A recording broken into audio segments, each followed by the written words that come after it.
5학년 국어, 5학년 국어 해볼게요.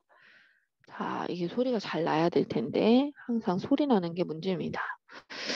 자, 5학년 국어에서는 128쪽부터 내용부터 보면 내용이 참 좋더라고. 존경합니다, 선생님. 그랬을 때 체크 좀 하고 갈게요.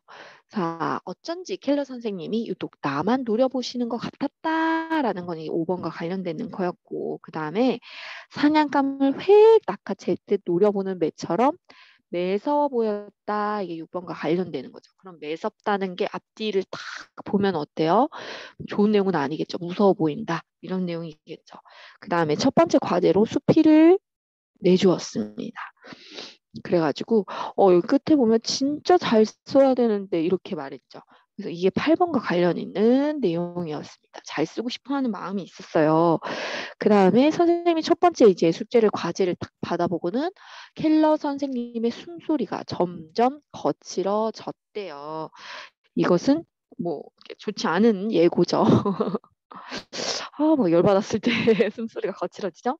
자, 퍼트리샤가 느낀 켈러 선생님의 첫 인상은 유독 자신만 노려보는 것 같았답니다. 4번이요. 매서워를 알맞게 짐작한 친구 누구? 선우. 많이 무섭다는 뜻인 것 같다. 앞부분에서 사냥감을 낚아챌 듯 노려보는 매처럼 그랬다고 했으니까 첫 번째 과제는 수필. 퍼트리샤의 마음은 정말 잘하고 싶다. 진짜 잘 써야 하는데 라고 했기 때문에 잘하고 싶다라는 마음이었고요. 그 다음에 이제 발표를 했는데 선생님의 반응은 숨소리가 거칠어지면서 이제 막 나무라셨다, 혼내셨다 이거죠. 자, 사랑이라는 낱말을 쓰지 않고 사랑의 뜻을 설명하는 문장. 예를 들어서 보기에서 나를 세상에서 가장 예뻐해 주시는 우리 어머니의 마음. 이게 사랑이다라고 표현했어요. 그러면은 이제 또 예를 들어서 손자가 따뜻하게 겨울을 보내기 바라며 털실로 목도리를 뜨는 할머니의 행동 이렇게 또 표현했어요. 그러면 선생님이라면 어떻게 하냐면 하나님의 끝없는 은혜 이런 게 사랑이라고 또 표현할 수 있을 것 같습니다. 은호는 이 글을 읽으면서 마른 침을 이렇게 짐작을 했대요.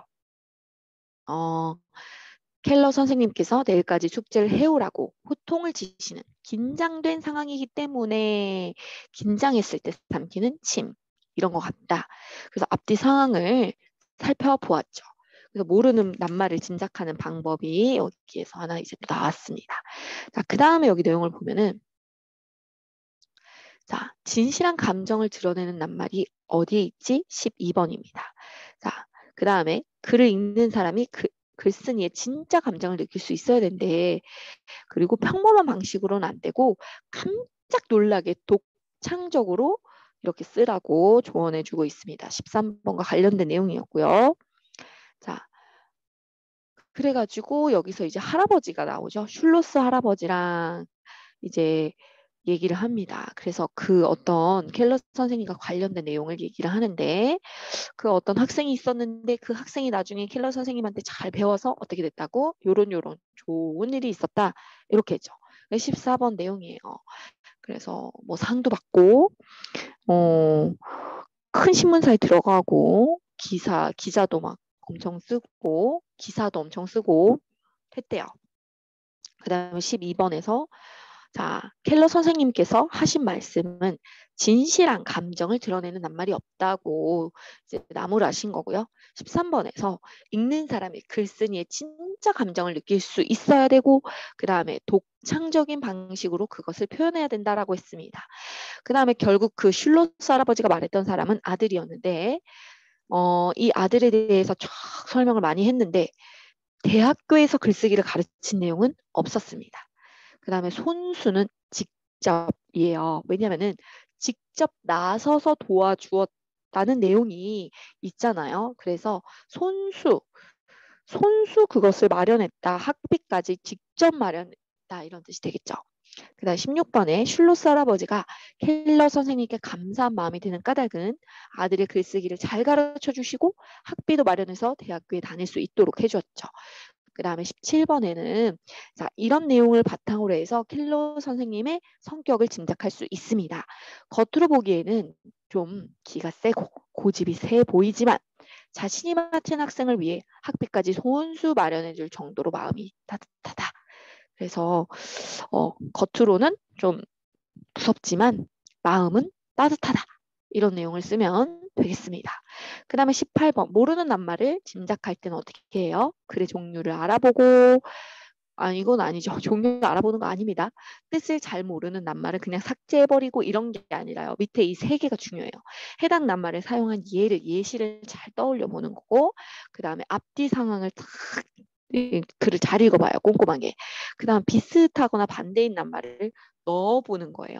그러면서 내용이 잘 통하나 안 통하나 해서 그러면 알고 있었던 그 비슷한 낱말과 비슷한 말이구나라고 예상하면 되겠습니다.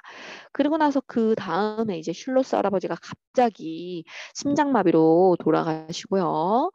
그리고 나서 6번에 가서 갑자기 이제 또 내용이 확 바뀌어요. 켈러 선생님이 자신을 안아주는 내용이 나와요. 그리고 그 할아버지에게 바치는 글에 대해서 감동을 받아서 A를 받게 되는 내용이 나왔죠. 여기선 그다지 뭐 밑줄 그을 건 없어서 넘어갑니다. 19번. 5번에 그래서 일어난 일은 슐로스 할아버지가 돌아가셨다. 심장마비로 갑자기 돌아가셨죠. 퍼트리시아의 마음은 슬프죠. 그 다음에 퍼트리시아가 기말 과제 점수는 퍼트리시아의 점수는 A예요. A. 그래서 아주 좋은 점수를 받게 됩니다. 그 다음에 22번에서 어떤 존재일지 자신의 생각을 그 퍼트리샤 그 어린아이에게 선생님과 슐로스 할아버지가 어떤 존재냐 깜깜한 바다를 밝혀주는 등대처럼 퍼트리샤의 삶을 밝혀주는 스승 두 분 다 스승으로 표현할 수 있다. 예를 들면 왜냐면은 뭐 켈러 선생님은 글쓰기 선생님이고 실제 선생님이고 슐로스 할아버지는 인생의 스승이죠. 지혜를 전수해주고 있어요. 그래서 자, 23번 기억은요. 꼴보기 싫었대. 꼴. 그러면 이거는 어떤 사물이나 사람의 모양을 안 좋게 표현하는 말이에요.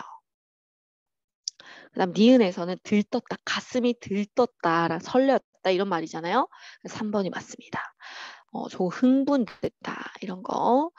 그리고 여기까지였네요. 오, 이번 너무 빨리 끝난 것 같아. 잘했죠? 자, 수고 많았습니다. 안녕.